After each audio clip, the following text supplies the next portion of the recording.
Assalamualaikum warahmatullahi wabarakatuh. Jumpa kembali bersama Sang Hyang Cipta Rasa yang akan mempersembahkan kisah-kisah mistis menarik untuk menghibur teman-teman semua dimanapun berada. Sebelum ke cerita, terlebih dahulu kami ucapkan terima kasih yang sebanyak-banyaknya kepada teman-teman yang telah mendukung channel ini. Dan bagi yang belum, silakan berikan dukungannya dengan cara like dan subscribe, serta share ke teman-teman lainnya agar channel ini semakin berkembang. Dan jangan lupa aktifkan tombol loncengnya agar teman-teman tak ketinggalan cerita dari setiap video terbaru yang kami upload.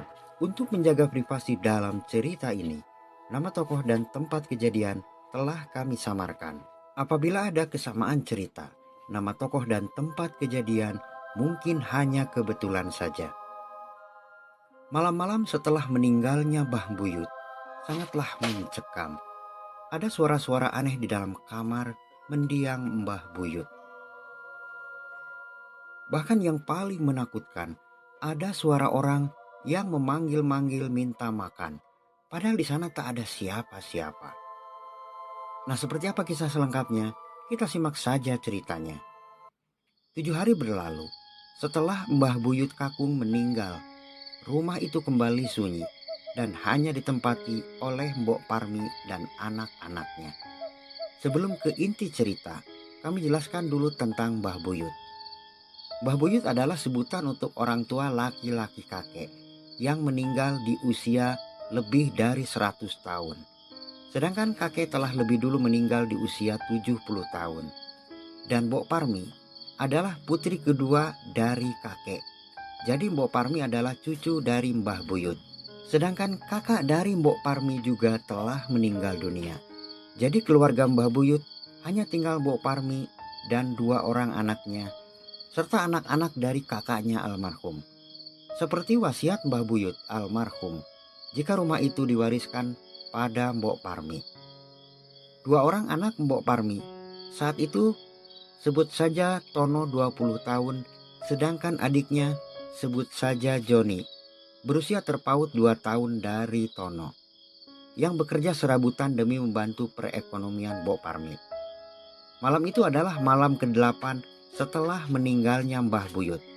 Suasana malam itu sepi, karena famili dan para tetangga tidak ada lagi yang melekan. Di luar rumah, terdengar suara angin yang menerpa ranting dan daun-daun, menimbulkan irama-irama mistis. Ditambah lagi suara binatang malam yang terus memperdengarkan suaranya, seakan-akan bergembira menyambut malam yang gelap gulita. Joni yang penakut gelisah tak dapat tidur. Ia beringsut menempelkan punggungnya pada sang kakak yang tidur di sampingnya. Terdengar dengkuran dari sang kakak yang semakin membuat ia merasa takut. Nah, kamar yang ditempati oleh Tono dan Joni itu posisinya persis berada di depan kamar mendiang Mbah Buyut, hanya terpisah oleh ruangan yang menuju ke dapur. Menit demi menit berlalu, dan waktu pun sudah menunjukkan lewat tengah malam. Tiba-tiba terdengar seperti suara burung menggelepar dan hinggap di atas atap rumah.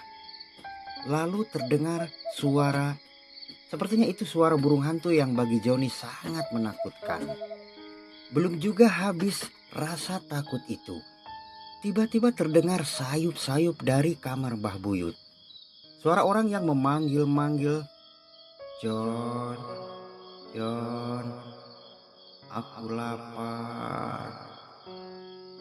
Saking takutnya, tanpa sadar Joni memeluk erat tubuh kakaknya. Kakaknya itu tiba-tiba terbangun, lalu, "Aduh, geli ih. Sana, sana, sana," ujar Tono menghardik adiknya. "Mas, aku takut," ujar Joni seraya menunjuk ke kamar Mbah Buyut. Karena rengekan adiknya yang seperti anak kecil itulah, akhirnya Tono bangun lalu mengajak adiknya itu menuju ke kamar Mbah Buyut. Dengan takut-takut, Tono memegang tangan kakaknya dan berjalan menuju kamar Mbah Buyut. Sesampainya di depan kamar, mereka tertegun. Lalu, "Aku lapar, beri aku makan," ujar suara misterius dari dalam kamar. Hal itu yang membuat Tono seketika nyalinya ciut. Sebab selama 7 malam ke belakang, tak ada suara aneh dari dalam kamar Mbah Buyut. Seketika mereka berlarian masuk ke dalam kamar dan bruk, mereka loncat ke atas pembaringan bersamaan, lalu berebut selimut untuk menutupi tubuh mereka. Keesokan malamnya, hal yang terjadi di malam kemarin kembali terjadi. Bahkan di malam ketiga lebih menakutkan dari malam-malam sebelumnya.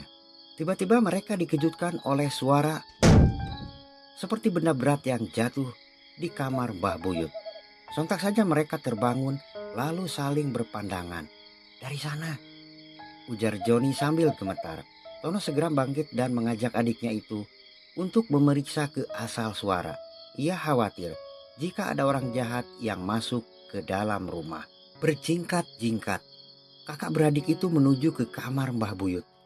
Ada suara aneh yang memanggil nama mereka. "John, Tony, tolong, aku lapar." Begitu kira-kira suara aneh itu. Takut memang, namun rasa penasaran mengalahkan rasa takutnya.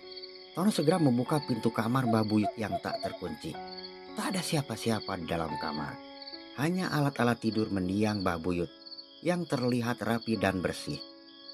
Karena Mbok Parmi selalu membersihkannya setiap hari.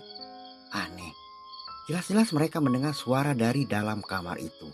Dan sesaat kemudian, dari bawah tempat tidur Mbah Buyut, tiba-tiba terdengar suara orang minta tolong untuk memberinya makan.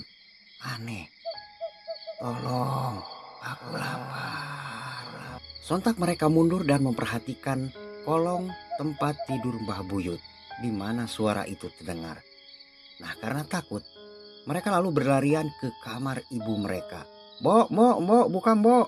Mbok Parmi yang tertidur pulas tiba-tiba terbangun lalu membuka pintu kamarnya.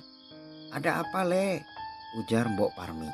Lalu diceritakanlah semua yang terjadi di kamar Mbah Buyut. Berikut kejadian malam sebelumnya. Nah, berawal dari sanalah akhirnya Mbok Parmi membuka semua tentang perjalanan hidup Mbah Buyut yang ia tahu dari mendiang ayahnya dulu. Menurut Mbok Parmi, jika mendiang Mbah Buyut itu dulunya suka belajar ilmu-ilmu gaib dan memiliki berbagai pusaka yang didapatkannya dari hasil bertapa. Dan kemungkinan besar suara aneh di dalam kamar Mbah Buyut adalah suara dari hodam pusaka milik Mbah Buyut yang tidak diberi makan karena pemiliknya telah meninggal dunia. Keesokan harinya, lantai kamar Mbah Buyut dibongkar oleh Joni dan Tono. Disaksikan oleh ibu mereka, yaitu Mbok Parmi, dan terlihat oleh mereka semua. Di bongkaran lantai itu, tergeletak benda logam mirip sebuah keris kecil yang sudah berkarat. Lalu oleh Mbok Parmi, dibungkusnya dengan secari kain, dan tanpa menunggu lama, benda itu dibuangnya ke aliran sungai yang tak jauh dari rumah mereka. Setelah benda itu dibuang, tak ada lagi suara aneh dari dalam kamar Mbah Buyut. Dan malam-malam berikutnya, kakak beradik itu dapat tidur nyenyak tanpa ada gangguan dari dalam kamar Mbah Buyut. Semoga Mbah Buyut dapat hidup tentram di alam sana. Nah teman-teman, sampai di sini ceritanya. Semoga dapat menghibur kalian semua dimanapun berada. Terima kasih pada teman-teman yang telah menonton dan mendengarkan ceritanya. Mohon maaf apabila ada salah-salah kata. Sampai jumpa di kisah mistis selanjutnya hanya di Sang Hyang Cipta Rasa. Assalamualaikum warahmatullahi wabarakatuh.